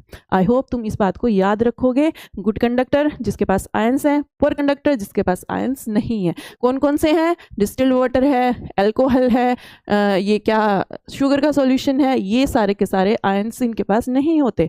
आयंस नहीं होते तो ये फिर क्या है? पुअर कंडक्टर है। जबकि अपने एसिड हैं, बेस है, सोल्ट्स हैं, इम्प्योर वाटर है, इनके पास आयंस हैं, भर भर के आयंस हैं। आयंस हैं तो फिर ये क्या है? गुड कंडक्टर है। ठीक है बेटा, चलिए आगे देखते हैं। अब है chemical effects of electric current. उससे पहले टेबल देख लेते हैं बेटा। देखिए लेमन जूस, लेमन जूस क्या करता है? लेमन जूस को जब हम लेते हैं, लेमन जूस के अंदर सिट्रिक एसिड होता है। क्या होता है? एसिड होता है, सिट्रिक एसिड होता है लेमन जूस के अंदर। अब एसिड है बेटा, एसिड है तो वो क्या करेगा? वो गुड कंडक्टर है, उसके अंदर से करंट पास करेगा। क्यों? क्योंकि उसके पास आयंस है। तो जो लेमन जूस है बेटा, compass needle shows deflection. Yes, compass needle deflection show करेगा। तो इसका मतलब ये क्या है? ये एक कंडक्टर है। विनेगर, विनेगर के अंदर क्या होता है? विनेगर के अंदर एसिटिक एसिड होता है। ये चीजें तो तुम 7th क्लास में पढ़ के आए हो कि भाई कौन सा एसिड और कौन सा बेस है। इसके तो तुमने भर भर के एग्जांपल्स कर रखे 7th क्लास के अंदर। विनेगर भी तो एसिड होता है कि नहीं होता? ये भी तुम करके आए हो। तो बेटा एसिड है तो कंडक्टर होगा, मैग्नेटिक जो तुम्हारी कंपास है उसमें डिफ्लेक्शन भी आएगी। टैप वाटर अभी डिस्कस करा है, ये भी कंडक्टर होता है। Vegetable oil, vegetable oil, oil बेटा ये इसके अंदर आयंस प्रेजेंट नहीं है, आयंस प्रेजेंट नहीं है तो मतलब ये क्या है? ये एक पुअर कंडक्टर है। देखो अभी इन्होंने इंसुलेटर भी लिख रखा है, इंसुलेटर मतलब पुअर कंडक्टर। ठीक है, सेम ही बात है। मिल्क, मिल्क क्या होता है? मिल्क तो बेटा कंडक्टर होता है। मिल्क क्यों कंडक्टर होता है? क्योंकि उसके अंदर क्या प्रेजेंट होता है? उसके अंदर एसिड प्रेजेंट होता है कि नहीं होता? यस, उसके अंदर एसिड प्रेजेंट होता है। तो मिल्क क्या है? अपना एक कंडक्टर है। हनी, हनी बेटा इंसुलेटर होता है, उसके अंदर कोई भी आयन नहीं है। केरोसिन ऑयल के अंदर भी कोई आयन नहीं होता। डिस्टिल्ड वाटर के अंदर भी कोई आयन नहीं होता। कर्ड, कर्ड जो होती है, कर्ड के अंदर क्या होता है? कर्ड के अंदर लैक्टिक एसिड होता है। एसिड है तो फिर ये क्या है? ये अपना कंडक्टर है। ठीक है। सोडा, सोडा बेटा क्या होता है? सोडा होते हैं कार्बोनेटेड ड्रिंक्स, कार्बोनेटेड ड्रिंक्स को हम लोग सोडा बोलते हैं। ठीक है, उनके अंदर आयंस होते हैं। ठीक है, कार्बोनेट आयंस वगैरह होते हैं। तो आयंस है तो यस डिफ्लेक्शन आएगा और ये भी क्या हो जाएगा? अपना एक कंडक्टर हो जाएगा। तो इस टेबल को आपने बेटा ध्यान से करना है कि कौन सी चीज जो है ना वो एसिडिक है, कौन सी चीज बेसिक है, किस चीज में सोल्ट है, वो सारे के सारे क्या करेंगे? करंट को कैरी करेंगे। वो सारे के सारे कंडक्टर होते हैं। ठीक है, और जिसके अंदर आयंस प्रेजेंट नहीं है वो क्या होंगे? तुम्हारे पुअर कंडक्टर होंगे। चलिए यस बेटा, नेक्स्ट टॉपिक है अपना केमिकल इफेक्ट्स ऑफ करंट। देखिए जब हम किसी सॉल्यूशन में से करंट पास करते हैं बेटा तो वहां पे कुछ काइंड ऑफ केमिकल रिएक्शंस हो जाती हैं, कुछ ना कुछ केमिकल इफेक्ट देखने को मिल रहा है। इसका मतलब केमिकल रिएक्शंस का मतलब कुछ ना कुछ केमिकल इफेक्ट आ रहा है। और आ किसकी वजह से रहा है? करंट की वजह से आ रहा है। तो ये क्या हुआ? अपना करंट का केमिकल इफेक्ट हुआ। ठीक है, तो करंट की वजह से क्या क्या केमिकल रिएक्शंस हो सकती हैं, क्या क्या हो सकता है केमिकली, अब हमें उसके बारे में बात करनी है। देखिए बेटा क्या होता है? Passage of an electric current through a conducting liquid. Liquid कैसा होना चाहिए? कंडक्टिंग होना चाहिए, तभी तो कुछ इफेक्ट आएगा। अगर जो अपना लिक्विड है वो करंट को कैरी ही नहीं करेगा, अपने अंदर से जाने ही नहीं देगा, तो इफेक्ट कहाँ से आएगा? ठीक है, कॉजेस केमिकल रिएक्शंस। क्या होती है? करंट पास करने की वजह से कुछ केमिकल रिएक्शन हो जाती है। Resulting effects are called chemical effects of current. और उन रिएक्शन से फिर जो रिजल्ट निकल के आया उसको हम क्या बोलते हैं बेटा? करंट के केमिकल इफेक्ट्स बोलते हैं। अब ये क्या क्या हो सकते हैं? देखो formation of gas bubbles at the electrodes. Electrodes के ऊपर कुछ गैस बन सकती हैं। ठीक है, बबल्स की फॉर्म में दिखती है हमको गैस, बबल्स बनते हुए दिखते हैं। इसका मतलब वहां पे क्या बन रहा है? कोई ना कोई गैस बन रही है। ठीक है, सेकंड क्या हो सकता है? Deposit of metals on the electrode. एक इलेक्ट्रोड से दूसरे इलेक्ट्रोड पे हम लोग मेटल को डिपॉजिट कर सकते हैं। कैसे करते हैं वो अभी हम बात करेंगे। Change in colour of the solution. Solution के बेटा कलर के अंदर चेंज आ सकता है due to passage of electric current. तुम सोच सकते हो किसी सॉल्यूशन में से तुमने करंट पास कर दिया, उसका कलर चेंज हो गया। तुम सोच सकते हो किसी सॉल्यूशन में से तुमने करंट पास करा तो उसमें गैस प्रोड्यूस हो गई। तुम सोच सकते हो किसी सॉल्यूशन में से तुमने करंट पास करा तो एक मेटल उतर के दूसरी मेटल के ऊपर चढ़ गई। सोच सकते हो? जी हाँ, अब हम यही सोचने वाले। देखिए बेटा स्टार्ट करते। देखो सबसे पहले बात करेंगे बेटा कि गैस बबल्स जो बने वो कैसे बने। देखो क्या होता है? When electric current is passed through water. किसमें से? वाटर में से। और कौन से वाला? Distilled water? नहीं, डिस्टिल्ड वाटर में से तो अगर तुम करंट को पास करवाओगे बेटा तो करंट पास ही नहीं होगा। अब कौन सा वाटर है ये इसका मतलब कोई टैप वाटर है या सी कोई सा भी एक्सेप्ट डिस्टिल्ड वाटर, ठीक है। It decomposes into hydrogen and oxygen. जब तुमने वाटर में से क्या पास करवाया, करंट पास करवाया, तो जो वहाँ पे कुछ काइंड ऑफ रिएक्शंस हुई, केमिकल रिएक्शंस हुई, और उनकी वजह से वो जो तुम्हारा पानी था, वो जो तुम्हारा वाटर था, वो किसके अंदर टूट गया बेटा, वो हाइड्रोजन और ऑक्सीजन गैस के अंदर टूट गया, सिर्फ करंट पास करने की वजह से। और इस प्रोसेस को बेटा हम इलेक्ट्रोलिसिस बोलते हैं। क्या बोलते हैं, इलेक्ट्रोलिसिस। लिसिस का मतलब क्या होता है, टूटना, और इलेक्ट्रो का मतलब इलेक्ट्रिसिटी दे के किसी चीज को हमने क्या कर दिया, ब्रेक कर दिया। इलेक्ट्रिसिटी दे के हमने इस पानी के अंदर से इलेक्ट्रिसिटी पास करवा के इस पानी का ब्रेक डाउन करवा दिया, किसके अंदर, हाइड्रोजन और ऑक्सीजन गैस के अंदर। आई तुमको बात समझ में। तो ये क्या था, करंट का केमिकल इफेक्ट था कि तुमने किसी सॉल्यूशन वाटर लिया, उसमें से तुमने करंट पास करवा दिया भाई, और उस करंट पास करवाने की वजह से वो जो तुम्हारा वाटर था, उसमें जो वाटर मॉलिक्यूल्स थे, उस मॉलिक्यूल्स का क्या हो गया, ब्रेक डाउन हो गया, किसके अंदर, हाइड्रोजन और ऑक्सीजन गैस के अंदर। आई तुमको बात समझ में। चलिए this process is called electrolysis of water. इसको तुम क्या बोलते हो, इलेक्ट्रोलिसिस। लिसिस का मतलब होता है ब्रेक डाउन होना, और इलेक्ट्रो का मतलब किसकी वजह से ब्रेक डाउन होना, इलेक्ट्रिसिटी की वजह से, ठीक है। When electric current is passed through water, देखो क्या होता है, जब तुमने पानी में से इलेक्ट्रिक करंट पास करवाया तो क्या हुआ, oxygen gas bubbles are produced at the electrode connected to the positive terminal of the battery, ठीक है। ये अभी मैं तुमको समझाती हूँ। Hydrogen gas bubbles are produced at the electrode connected to the negative terminal of the battery. एक second, देखिए बेटा डायग्राम से समझते हैं। देखिए हमने क्या किया, हमने एक बीकर लिया, ठीक है, बीकर समझते हैं आप, हमने एक बीकर लिया, बीकर के अंदर क्या ले लिया हमने, वाटर ले लिया, बीकर के अंदर हमने क्या ले लिया, H2O, ठीक है, वाटर इज H2O, ठीक है। एक बीकर लिया, बीकर में हमने क्या लिया, H2O ले लिया। अब हमने एक बैटरी लगा दी। अब बैटरी क्या है ये मैं तुमको बता चुकी हूँ, ठीक है। बहुत सारे सेल्स को हमने कनेक्ट करके क्या बना दी, बैटरी बना दी। यहाँ से हम क्या करेंगे, इलेक्ट्रिक करंट पास करेंगे। आई बात समझ में, ठीक है। अब इसके अंदर बेटा हमने दो इलेक्ट्रोड्स लगा रखे हैं। ये क्या है, दो इलेक्ट्रोड्स। इलेक्ट्रोड्स क्या होते हैं, इलेक्ट्रोड्स मैंने तुमको बताया था, इलेक्ट्रोड्स वो मटेरियल होता है जिसके थ्रू करंट पास करता है, ठीक है। अब ये जो सॉल्यूशन है, बाहर यहाँ से जो करंट आएगा वो सॉलिड स्टेट में आ रहा है बेटा, क्योंकि वायर्स है, अंदर सॉल्यूशन है, तो बाहर वायर्स और इस सॉल्यूशन के बीच में एक ब्रिज का काम कौन करेगा, ये इलेक्ट्रोड्स करेंगे। ये इलेक्ट्रोड्स क्या करेंगे बेटा, करंट को इस सॉल्यूशन के अंदर पास करवाएंगे, और फिर इस सॉल्यूशन के अंदर से फिर करंट को बाहर भी यही इलेक्ट्रोड्स ही लेके जाएंगे, ठीक है। इलेक्ट्रोड्स के थ्रू ही करंट एंट्री करता है, और इलेक्ट्रोड्स के थ्रू ही करंट क्या करता है, सॉल्यूशन से बाहर निकलता है, ठीक है। तो अब देखिए, जो पॉजिटिव, मैंने तुमको बताया था, जो बड़ा डंडा होता है वो पॉजिटिव टर्मिनल होता है, जो छोटा होता है वो क्या होता है, नेगेटिव टर्मिनल होता है। तो जो पॉजिटिव टर्मिनल से जो इलेक्ट्रोड जुड़ा, और ये इलेक्ट्रोड कहां से लेके आए बेटा, ये जो तुम्हारे सेल होते हैं ना, सेल का अंदर एक ब्लैक ब्लैक सा, उस सेल को जब तुम फोड़ते हो तो उसके अंदर से तुमको एक ब्लैक कलर का पार्ट निकलता है, उसको इलेक्ट्रोड बोलते हैं। वो कार्बन का बना होता है, ग्रेफाइट का, ठीक है। तो ये वो इलेक्ट्रोड है बेटा। सेल को फोड़ के दो इलेक्ट्रोड निकाल लाए, उनको यहाँ पे आधा पानी के अंदर डुबो दिया, थोड़ा सा ऊपर से उसकी कैप को बाहर रखा, मेटल की जो कैप है उसको बाहर रखा, ठीक है। इस तरीके से हमने क्या करा, एक सेटअप तैयार करा। अब बेटा जो पॉजिटिव टर्मिनल से जो इलेक्ट्रोड कनेक्टेड होता है उसको बोलते हैं बेटा एनोड। क्या बोलते हैं उसको, एनोड। ये तुमने नाम याद रखनी है, ठीक है, ये साइंटिफिक नेम दिए गए हैं। जो पॉजिटिव टर्मिनल से कनेक्टेड होता है उस इलेक्ट्रोड को एनोड बोला जाता है, और जो नेगेटिव टर्मिनल ऑफ बैटरी से जो इलेक्ट्रोड कनेक्ट होता है उसको कैथोड बोला जाता है। क्या बोला जाता है उसको, कैथोड, ठीक है। दो इलेक्ट्रोड होते हैं, one is anode and one is cathode. Anode is connected to the positive terminal of the battery and cathode is connected to the negative terminal of the battery, ठीक है। क्लियर है यहाँ तक। अब आगे चलिए, देखिए अब बेटा करंट फ्लो करेगा, ठीक है, करंट फ्लो करेगा, क्योंकि हमने क्या लगा रखी है, हमने बैटरी लगा रखी है। करंट फ्लो करता है बेटा पॉजिटिव टर्मिनल से नेगेटिव टर्मिनल की तरफ, और इलेक्ट्रॉन्स फ्लो करते हैं नेगेटिव टर्मिनल से पॉजिटिव टर्मिनल की तरफ। अब जो करंट आएगा बेटा, करंट जब भी सॉल्यूशन के अंदर एंट्री करेगा, किसके थ्रू, इलेक्ट्रोड के थ्रू। इलेक्ट्रोड के थ्रू करंट ने सॉल्यूशन के अंदर एंट्री कर ली, ठीक है। यहाँ पे मेरे क्या है, यहाँ पे मेरे वाटर मॉलिक्यूल्स हैं, H2O के मॉलिक्यूल्स हैं इसके अंदर। अब यहाँ पे करंट आया, करंट ने कुछ ऐसी केमिकल रिएक्शन करवा दी कि ये जो H2O था ये टूट गया, किसके अंदर टूट गया, H2 और O2 के अंदर। अब यहाँ पे H2 और O2 दो गैस बन गई करंट की वजह से, वाटर जो था वो टूट गया, ठीक है। अब क्या हुआ बेटा, अब देखो ये जो एनोड है जो पॉजिटिव टर्मिनल से कनेक्टेड है, यहाँ पे बबल्स बनने शुरू हो गए, यहाँ पे बबल्स बनने शुरू हो गए। किस चीज के बबल्स बनने शुरू हो गए?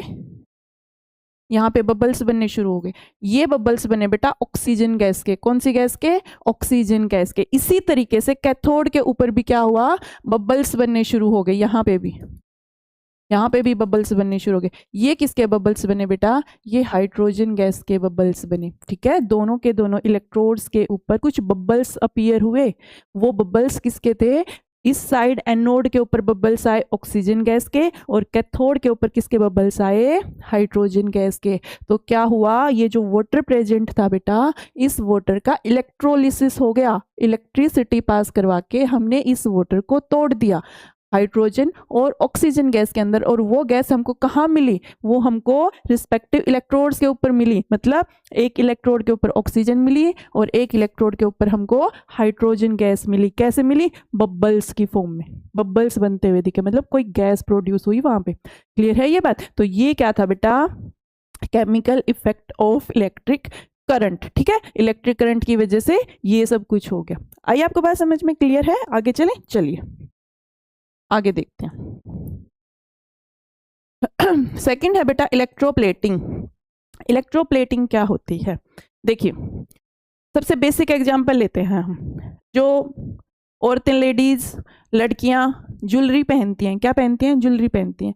आजकल बहुत सारी आर्टिफिशियल ज्वेलरी आई हुई है, काफी ट्रेंड चला हुआ आर्टिफिशियल ज्वेलरी का। जैसे गोल्ड प्लेटेड बोलते हैं हम उसको, बोलते भी ऐसे ही हैं, गोल्ड प्लेटेड। ठीक है, वो क्या होती है बेटा? वो एक्चुअल में गोल्ड नहीं होता, वो पूरी गोल्ड की बनी हुई नहीं होती।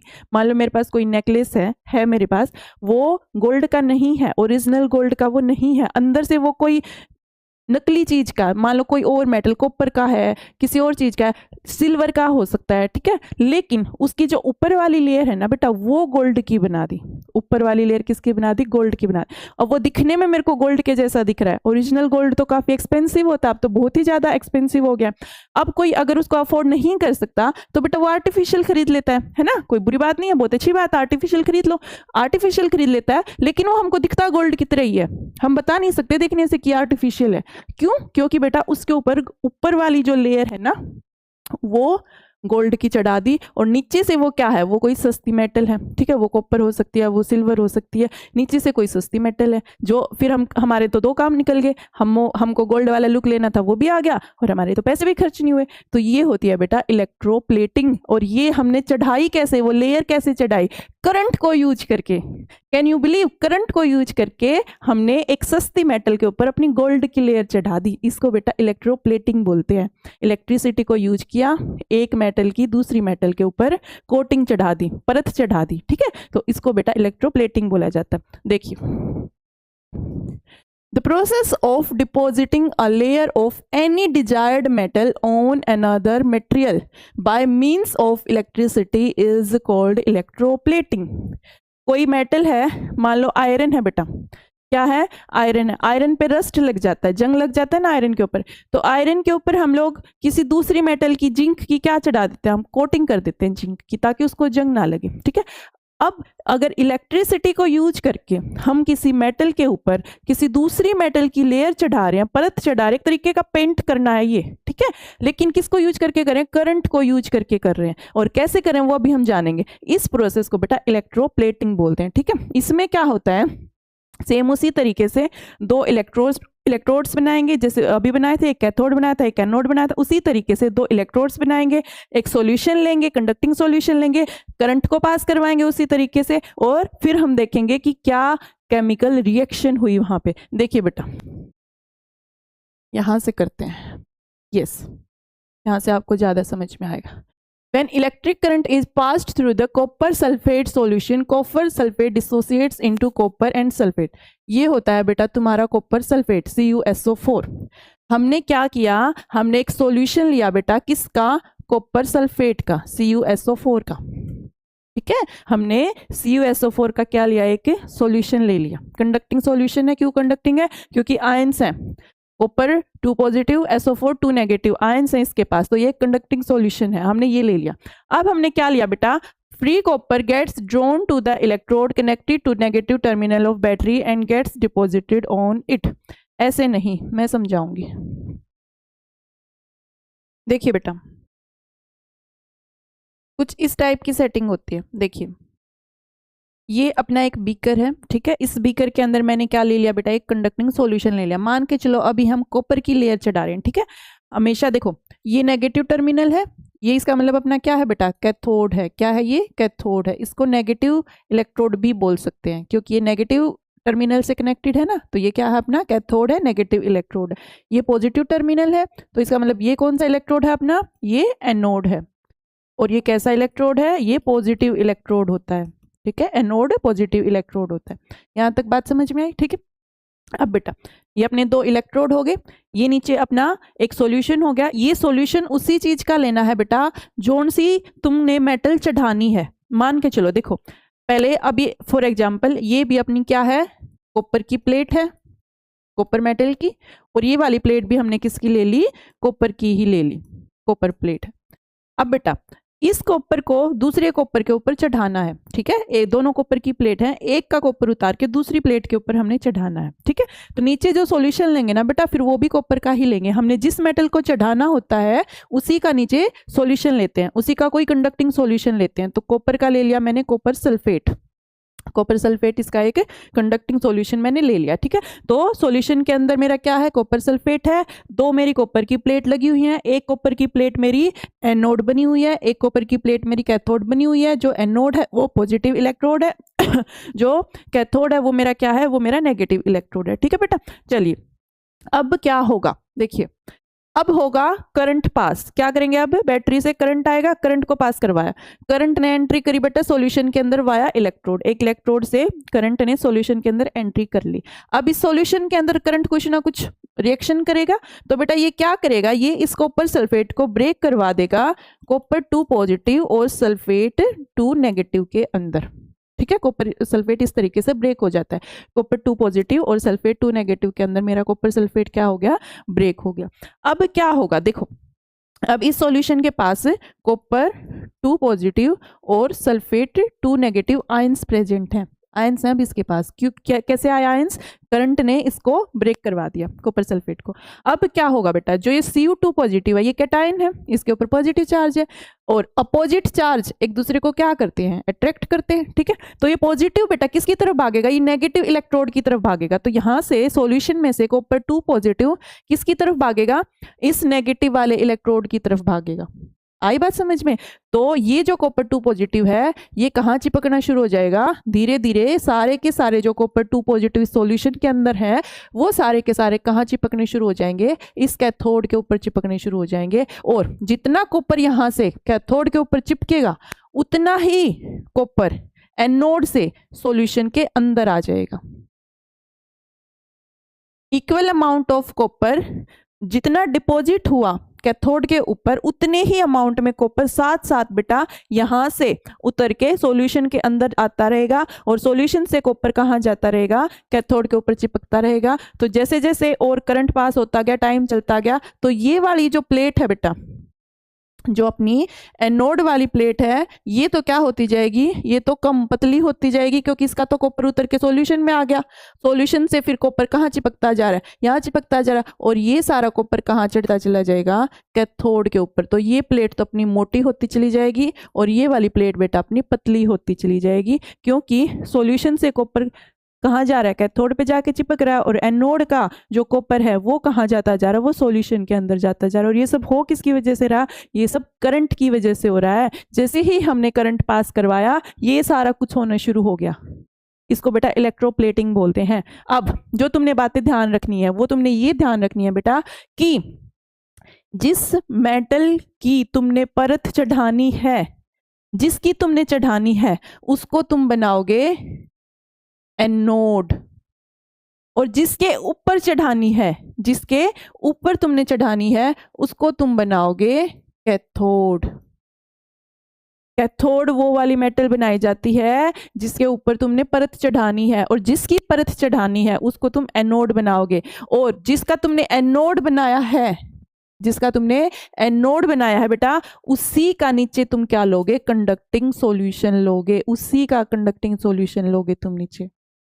आई बात समझ में? ठीक है, तो इस तरीके से होती है इलेक्ट्रोप्लेटिंग। मैं तुमको एक और एग्जांपल समझाती हूँ लेके, देखिए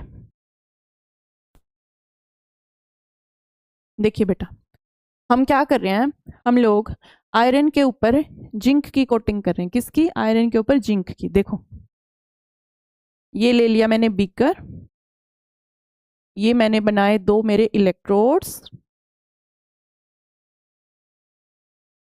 अब मैं इनको कनेक्ट करूंगी बैटरी से, ये लगा दी मैंने बैटरी। यहां पे है मेरा कंडक्टिंग सॉल्यूशन। अब ये है मेरा एनोड, ये है मेरा कैथोड, ये नेगेटिव टर्मिनल, ये पॉजिटिव से कनेक्टेड है, ये नेगेटिव इलेक्ट्रोड, ये पॉजिटिव इलेक्ट्रोड। अब मैंने तुमको कहा है कि मेरे को आयरन के ऊपर, आयरन को Fe से रिप्रेजेंट करते हैं, आयरन के ऊपर किसकी परत चढ़ानी है? जिंक की। क्यों चढ़ानी है? ताकि आयरन को जंग ना लगे, रस्टिंग ना हो आयरन की। लोहे को तो जंग लग जाता है, ठीक है, 7th क्लास में तुम ये पढ़ के आए थे। तो मुझे आयरन के ऊपर जिंक की लेयर चढ़ानी है। अब सवाल ये आता है किसको जिंक लें, किसको आयरन लें, किसका सॉल्यूशन लें, क्या करें, कैसे करें, वो सीखते हैं। देखो बेटा, आयरन के ऊपर चढ़ानी है, जिसके ऊपर चढ़ानी है उसको तुम लोगे कैथोड। क्या लोगे तुम उसको? कैथोड। तो कैथोड कौन बनेगा? कैथोड आयरन बनेगा। अब जो चढ़ाना है, जिसको चढ़ना है, वो कौन बनेगा? वो एनोड बनेगा, दैट इज जिंक। जिंक की लेयर चढ़ानी है ना, तो जिंक क्या बनेगा? एनोड बनेगा। और किसके ऊपर चढ़ानी है? आयरन के ऊपर चढ़ानी है, तो आयरन क्या बनेगा? आयरन कैथोड बनेगा। ठीक है बेटा, अब नीचे रह गया कंडक्टिंग सॉल्यूशन, वो कौन बनेगा? आयरन बनेगा या जिंक का बनेगा? अब हमने डिस्कस करा था कि जो एनोड होगा उसी का क्या होगा? उसी का कंडक्टिंग सॉल्यूशन होगा। जिंक का कोई भी कंडक्टिंग सॉल्यूशन ले लेते हैं, जिंक सल्फेट ही ले लेते हैं, जिंक सल्फेट। ठीक है, ये जिंक का क्या है? कंडक्टिंग सॉल्यूशन है। नीचे हमने क्या ले लिया? Zinc sulphate. अब क्या होगा? अब बेटा करंट पास करेगा, अब करंट पास करेगा सर्किट में से। जैसे ही करंट पास करेगा, करंट आएगा इस सॉल्यूशन के अंदर, तो जिंक टूट जाएगा, जिंक 2 पॉजिटिव में और SO4 2 नेगेटिव में टूटना शुरू हो गया। अब जिंक 2 पॉजिटिव किसकी तरफ भागेगा? नेगेटिव इलेक्ट्रोड की तरफ। तो जिंक 2 पॉजिटिव कहां चिपकना शुरू होगा? यहां पे। यहां से उतना ही जिंक, एनोड से उतना ही जिंक सॉल्यूशन के अंदर घुलता चला जाएगा, और सॉल्यूशन से जिंक किसके ऊपर चढ़ता चला जाएगा? कैथोड के ऊपर। तो धीरे धीरे जैसे करंट पास होता गया, क्या होता गया?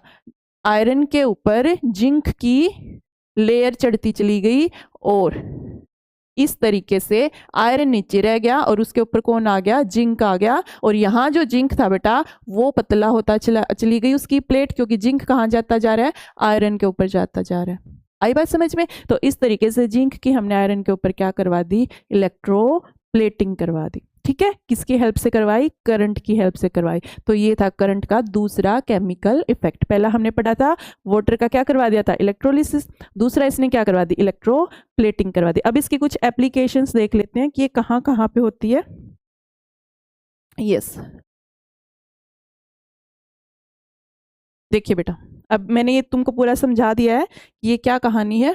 इस तरीके से ये जैसे इसने कॉपर की कर रखी है, ये इसने कोई मेटल के ऊपर कॉपर की कर रखी है यहाँ पे भी। तो कॉपर को क्या लेंगे? एनोड लेंगे। जिस मेटल के ऊपर चढ़ाने है उसको क्या लेंगे? कैथोड लेंगे। और एनोड का ही नीचे क्या ले लेंगे? एक कंडक्टिंग सॉल्यूशन ले लेंगे। तो इस तरीके से एक बार इसको भी देख लेते हैं क्या कह रहा है यहाँ पे। From the other electrode copper plate an equal amount of copper gets dissolved in the solution. ये मैं तुमको बता चुकी हूँ बेटा।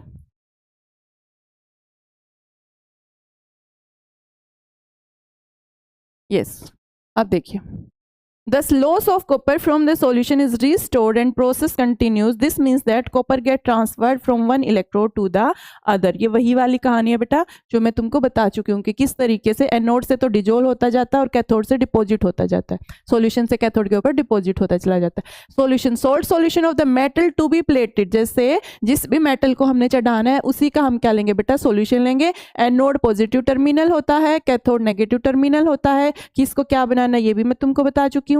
करंट फ्लो करता है, मेटल एनोड से डिसॉल्व होती चली जाती है, इक्वल अमाउंट सॉल्यूशन में से कैथोड के ऊपर डिपॉजिट होती चली जाती है। Object gets a smooth shiny coating of the desired metal. Yes बेटा, अब कुछ एप्लीकेशंस देख लेते हैं। देखिए, हम क्रोमियम जो मेटल होती है ना बेटा, वो बहुत कॉस्टली होती है, महंगी होती है, वो एक्सपेंसिव है वो। तो हम कुछ पार्ट्स हैं जो हम पूरे के पूरे क्रोमियम मेटल के नहीं बना सकते। जैसे अपने घरों में टैप्स होती हैं, बाथरूम में, किचन में टैप होती हैं, ठीक है, पानी की। किचन का स्टोव होता है, कार ग्रिल होती हैं, व्हील रिम्स होते हैं, बाईसाइकिल के हैंडल्स होते हैं। ये कितने शाइनी दिखते हैं, हमको देखने में बहुत शाइनी लगते हैं, स्पेशली जब नए नए आते हैं तब तो बहुत ही शाइनी दिखते हैं। अब ये बेटा क्या होता है, इनको हम बनाते तो किसी और मेटल से हैं, जो मेटल सस्ती है, लेकिन उसके ऊपर हम लोग क्रोमियम की एक लेयर चढ़ा देते हैं। ऊपर वाली लेयर क्रोमियम की मार दी, ऊपर वाला पेंट हमने क्रोमियम का मार दिया। उससे क्या हुआ, हमको दिखने में बहुत शाइनी दिखते हैं, अच्छे लगते हैं, ठीक है। तो अब पूरा तो क्रोमियम का बना नहीं सकते क्योंकि क्रोमियम महंगा आता है। ठीक उसी तरीके से अगर पूरी की पूरा नेकलेस मुझे गोल्ड का नहीं बनवाना, मैं अफोर्ड नहीं कर पा रही, बहुत महंगा पड़ रहा है, मेरे बजट से बाहर बात जा रही है, तो मैं क्या करूंगी, एक सस्ती मेटल का बनवा लिया, ठीक है, कॉपर का बनवा लिया या हमने सिल्वर का बनवा लिया, और उसके ऊपर मैंने क्या करवा दिया, गोल्ड का प्लेट चढ़वा दी, उसके ऊपर गोल्ड की प्लेटिंग करवा दी, गोल्ड का पेंट मरवा दिया, तो मेरा काम भी बन गया, गोल्ड का लुक आ गया, गोल्ड का गोल्ड दिख रहा है और मेरे को सस्ता भी पड़ गया। तो उसी तरीके से सेम कहानी यहाँ पे है बेटा, क्रोमियम महंगा होता है, ठीक है, तो किसी सस्ती मेटल से ये पार्ट्स बनाएंगे और उसके ऊपर क्या कर देंगे, क्रोमियम की प्लेटिंग कर देंगे, ठीक है। तो इस तरीके से हम लोग इलेक्ट्रोप्लेटिंग को यूज करते हैं। ये देखो, ये बर्तन है बेटा, कुछ फूड स्टोरेज कंटेनर होते हैं, जैसे ये पीते हैं ना, ये हम क्या होती है, ये सॉफ्ट बेवरेज जो सॉफ्ट ड्रिंक्स होती हैं, ये कैन जो आती है इनकी, वो टीन की कोटिंग होती है बेटा उसमें, ठीक है, आयरन की, नीचे से आयरन की बना के और उसके ऊपर टीन की कोटिंग कर देते हैं, ठीक है, फूड कंटेनर्स में। एक तो टीन रिएक्टिव कम होता है, आयरन ज़्यादा रिएक्टिव होता है, तो टीन कम रिएक्टिव, तो टीन की कोटिंग कर देते हैं, ठीक है, पूरी टीन की नहीं बनाते, टीन की सिर्फ कोटिंग कर देते हैं। इस तरीके से used on food storage containers to prevent food from reacting with steel of the can. Yes, steel के ऊपर भी जो स्टील होता है ना, स्टील की बना के, और स्टील के ऊपर किसकी कोटिंग मार दी बेटा, टीन की कोटिंग मार दी, ठीक है। टीन भी एक मेटल होती है अपनी। तुम अगर तुमको अभी नहीं पता तो कोई बात नहीं, तुम आने वाली क्लासेस के अंदर सारी की सारी पीरियोडिक टेबल के मोस्ट ऑफ द एलिमेंट्स के साथ फैमिलियर हो जाओगे कि भाई ये मेटल है, ये नॉन मेटल है, ये मेटलॉइड है, ये सारी चीज़ें तुमको आगे आने वाले टाइम में टिप्स पे याद हो जाएंगे, ठीक है। तो टीन भी एक मेटल होती है बेटा, टीन की हम प्लेटिंग कर देते हैं स्टील के ऊपर, ठीक है, फूड कंटेनर्स में। इस तरीके से जहां हमको जरूरत पड़ती है हम वहीं पे प्लेटिंग मार देते हैं, ठीक है। इसी तरीके से कटलरी, ज्वेलरी, डेकोरेटिव आइटम्स पे सिल्वर गोल्ड की प्लेटिंग मार देते हैं। इससे क्या होता है बेटा, क्यों मार रहे हैं, एक तो बजट फ्रेंडली है, ठीक है, सस्ती चीज को महंगी दिखा देते हैं, एक तो सबसे पहला तो अपना यही है, काम अपना पूरा हो जाता है। दूसरा बेटा ये कोरोजन प्रिवेंट कर देते हैं, ठीक है, जैसे आयरन है, आयरन के ऊपर जंग लग जाता है, अगर उसके ऊपर हम लोग कोटिंग मार देंगे जिंक की, उसको गैल्वेनाइजेशन बोलते हैं, स्पेशल नाम होता है इसका। आयरन के ऊपर जिंक की अगर कोटिंग करते हैं तो उसको एक स्पेशल नाम दे रखा है बेटा, गैल्वेनाइजेशन। गैल्वेनाइजेशन बोलते हैं इसको। Galvanisation is electroplating of zinc on iron, ठीक है। तो इससे क्या होता है, अरे ये लिखा हुआ गैल्वेनाइजेशन, ठीक है। इससे क्या होता है बेटा, एक तो जंग नहीं लगता अपनी मेटल को, ठीक है, एक शाइनी अपीयरेंस आ जाती है, जहाँ पे हमको जरूरत हो गोल्ड सिल्वर की कर देते हैं, शाइनी अपीयरेंस आ जाती है। मेक ऑब्जेक्ट्स अपीयर एक्सपेंसिव, सस्ती चीज को महंगी दिखा देते हैं हम लोग, ठीक है। यस बेटा, चलिए अब तीसरे इफेक्ट के बारे में बात करते हैं। हम दो डिस्कस कर चुके हैं, एक हमने करा था इलेक्ट्रोलिसिस किया था वाटर का, जिसमें दो गैसेस प्रोड्यूस हुई थी। एक फर्स्ट था वो chemical effect of electric current, second था बेटा कि हमने एक मेटल को दूसरी मेटल के ऊपर कोट कर दिया था, दैट इज इलेक्ट्रोप्लेटिंग। अब तीसरा इफेक्ट पढ़ते हैं बेटा इलेक्ट्रिक करंट का, वो है कि जिस भी कंडक्टिंग सॉल्यूशन में से हम करंट को पास करवा रहे हैं, उस कंडक्टिंग सॉल्यूशन का करंट की वजह से कलर भी चेंज हो जाता है। यस, कलर चेंज हो जाता है बेटा कंडक्टिंग सॉल्यूशन का। देखिए एक एग्जांपल से समझते हैं, ये अपने पास एक पोटैटो है, क्या है ये अपने पास एक पोटैटो, आलू, क्या है, आलू। जो पोटैटो होता है बेटा, इसके अंदर वाटर होता है, क्या होता है, वाटर, कुछ सॉल्ट्स भी होते हैं और स्टार्च होता है इसके अंदर, ठीक है। इतनी सारी चीजें होती हैं पोटैटो के अंदर, तभी तो खाते हैं, है ना। इसके अंदर पानी भी होता है, इसके अंदर कुछ सॉल्ट्स भी होते हैं, इसके अंदर स्टार्च भी होता है, ये सारी चीजें होती हैं। अब ये सॉल्ट्स की वजह से, वाटर की वजह से ये क्या करता है बेटा, ये करंट को अपने अंदर से पास होने देता है, ये करंट को अपने अंदर से पास करवा देता है। इसका मतलब ये क्या है, ये कंडक्टिंग नेचर का है, ठीक है, कंडक्टर है ये। अब होता क्या है बेटा, जब हम एक सेटअप बनाते हैं, हमने बैटरी कनेक्ट कर दी, हमने दो इलेक्ट्रोड्स लगा दिए, पूरी हमने अरेंजमेंट कर दी जैसे हम अब तक करते आए थे। जैसे ही करंट फ्लो करा सर्किट में से जैसे ही करंट फ्लो करा बेटा, तो क्या देखा गया कि जो इलेक्ट्रोड पॉजिटिव टर्मिनल से जुड़ा हुआ था ना, जो इलेक्ट्रोड पॉजिटिव टर्मिनल से जुड़ा हुआ था, वहां पे बेटा कलर में चेंज आ गया। वहाँ से पोटैटो का जो कलर था ना वो ग्रीनिश हो गया, ग्रीनिश कलर का होना शुरू हो गया। कुछ टाइम के बाद करंट फ्लो होना शुरू हुआ, कुछ टाइम के बाद हमने देखा कि जो इलेक्ट्रोड पॉजिटिव टर्मिनल से जुड़ा हुआ था वहाँ पे जो कलर था ना वो कैसा होना शुरू हो गया, ग्रीन कलर का होना शुरू हो गया, आलू का। ठीक है, ये क्यों हुआ बेटा? ये इसलिए हुआ कि जब करंट पास किया पोटैटो के अंदर से, तो पोटैटो में इतनी सारी चीजें थी, स्टार्च था, सोल्ट्स थे, वाटर था, तो क्या हुआ बेटा, कुछ ना कुछ केमिकल रिएक्शन हुई, कुछ ना कुछ तो केमिकल रिएक्शन हुई। कलर चेंज कब आता है? कलर चेंज फिजिकल चेंज नहीं होता, कलर चेंज होना एक केमिकल चेंज होता है। ठीक है, तो इसका मतलब कोई ना कोई यहाँ पे केमिकल रिएक्शन हुई, उसी केमिकल रिएक्शन की वजह से कुछ ना कुछ बना, और वो किस कलर का बना? वो ग्रीन कलर का बना।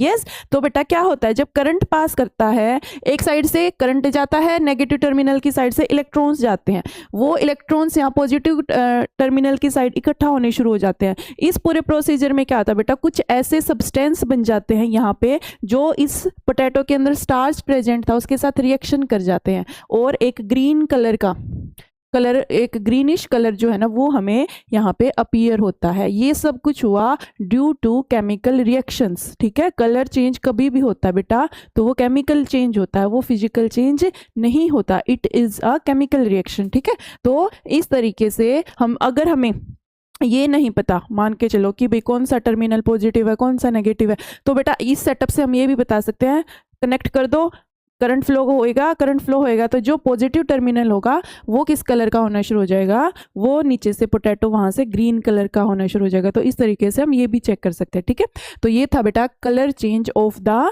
Solution due to electric current. ठीक है, आई होप आपको समझ आया होगा। यस बेटा, तो यहाँ पे अपना chemical effects of electric current chapter हो जाता है खत्म। अब मैं आपसे मिलूंगी नेक्स्ट वीडियो में, जब मैं आपके लिए 100 MCQ क्वेश्चंस का सेशन लेके आऊंगी। तब तक के लिए खुश रहिए, मस्त रहिए, पढ़ाई करते रहिए और अपना खूब सारा ध्यान रखिए। ठीक है बेटा, तो अब आपसे मैं मिलती हूँ नेक्स्ट वीडियो में, तब तक के लिए bye bye, ta-ta, take care.